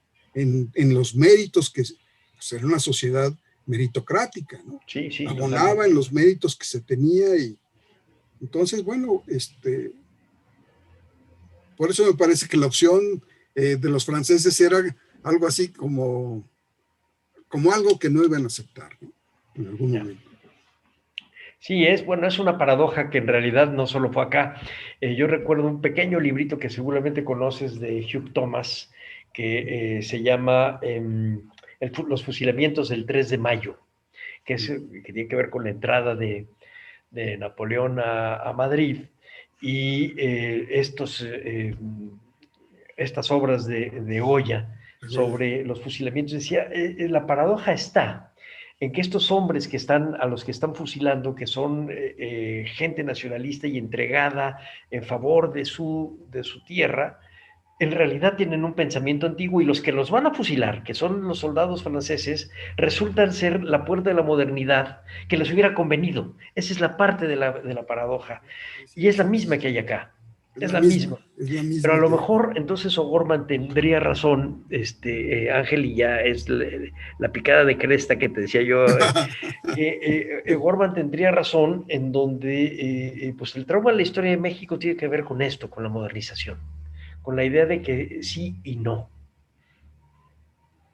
con la idea de que lo que podía realmente cambiar no te conviene cambiar. Te conviene cambiar en unas cosas y en otras no, y en fin, te mueves un poco raro entre viendo para atrás o anclado, y por otro lado caminando para adelante. Te estoy picando la cresta, por supuesto. Dime lo que opinas. Pues mira, yo un poco estoy de acuerdo contigo, pero también habría que ver,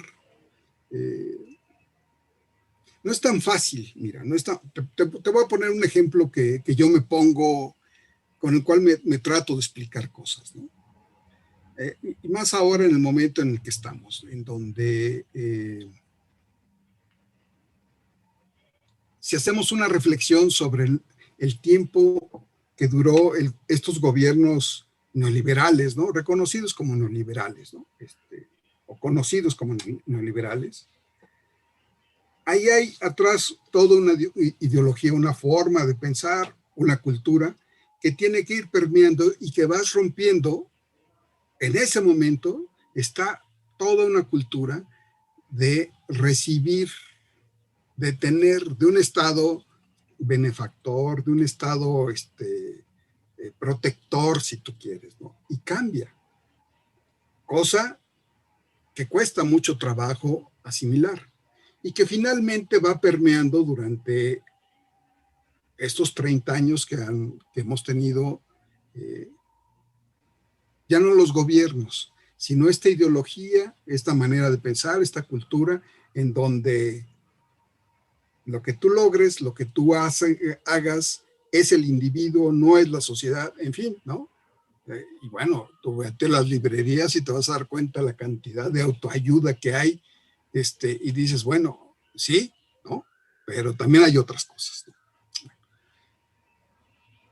Cuando nos encontramos en este momento donde hay un interés por transformar, o pareciera que hay un interés por transformar todo lo que estaba en el anterior, en los años anteriores, ¿no?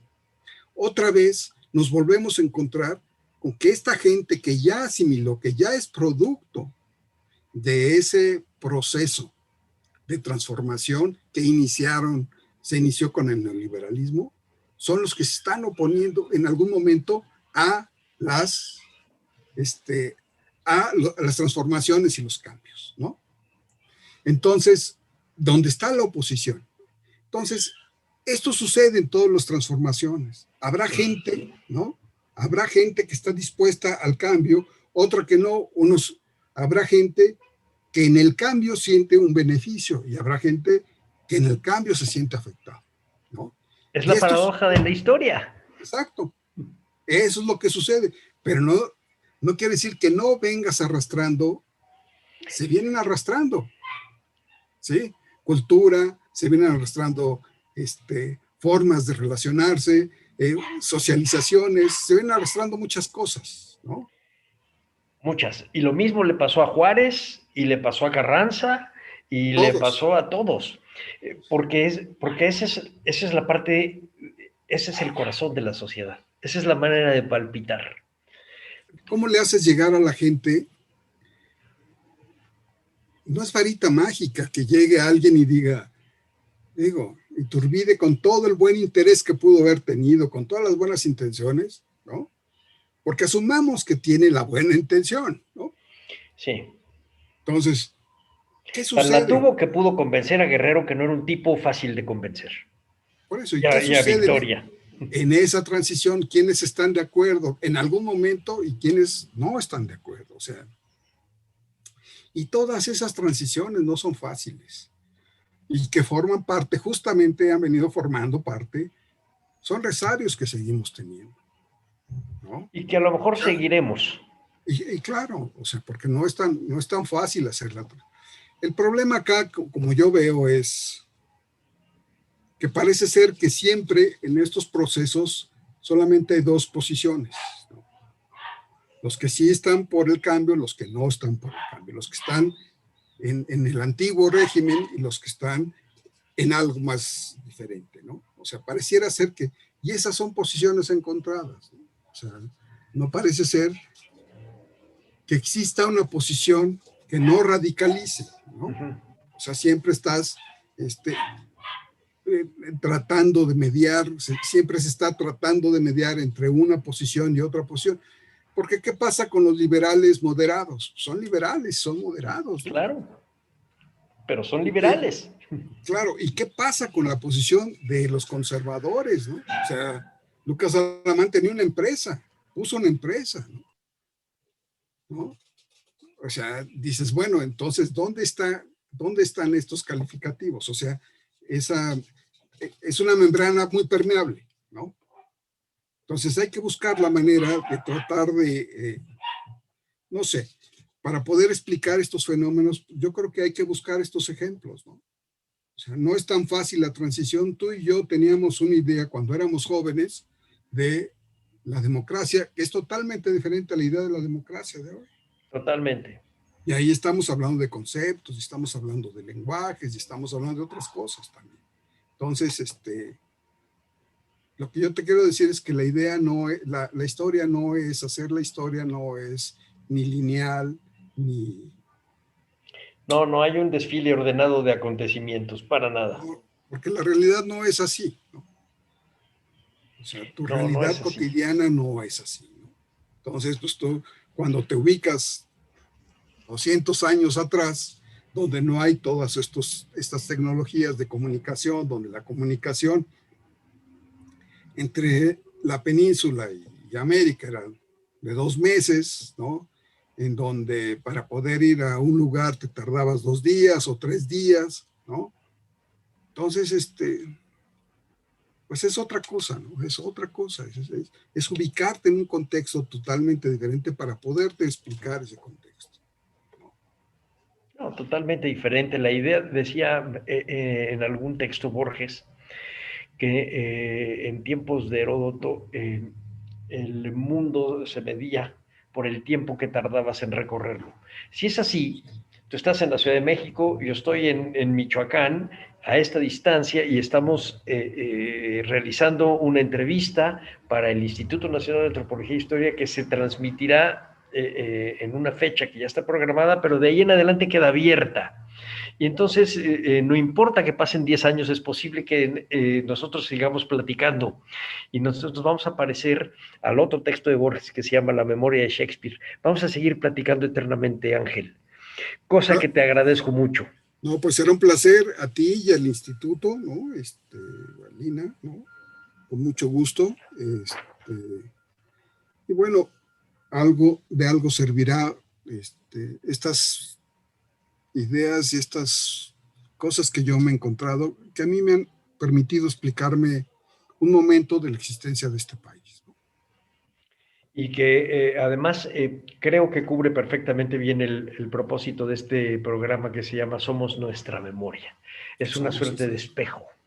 Así Te es, así agradezco es. mucho, Ángel, y a nombre de Radio INA, doy por terminada esta misión que fue posible por la generosa participación del maestro Ángel Inurrigarro de la Vega.